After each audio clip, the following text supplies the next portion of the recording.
আসসালামু আলাইকুম। আমাদের রোগীদের অনেক সময় নাক দিয়ে অনেক গন্ধ বের হয়, তাই না ভাইয়া? জি, নাক দিয়ে গন্ধ বের হয়। নাক দিয়ে গন্ধ বের হওয়া রোগীদের অবশ্যই নাক চেক করতে হবে। ঠিক আছে? জি, দেখবেন অনেক সময় হলুদ, হলুদ কি যেন বের হয় নাক দিয়ে, না? জি, দেখা যায় মাথাটা একটু আপনার যতটুকু না নাকের গন্ধ লাগে, আশেপাশে মানুষের গন্ধ বেশি লাগে। একটু ভাইয়া ঠিক বলছি না? আপনি ওনাকে দেখান তো একটু। আপনার এই যে ওনার পাশে বসে আপনার গন্ধ বেশি লাগে না? কিন্তু রুগীর কিছুটা কম লাগে।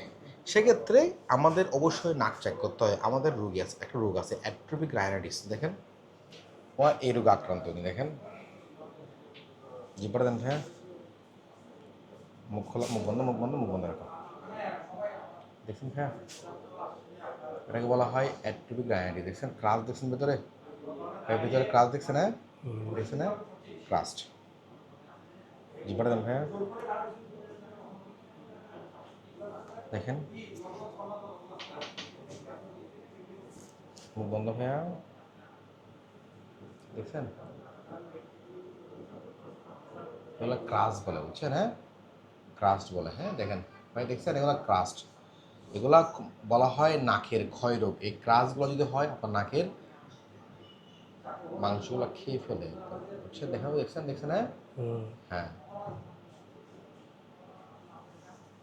এইসব রোগের ক্ষেত্রে নিয়মিত নাক পরিষ্কার করতে হয়, বুঝতে জি, পেরেছেন? জি, আপনি কখনো নর্মাল যে নাকের ড্রপ আছে অথবা স্প্রে করে দেওয়া যাবে না।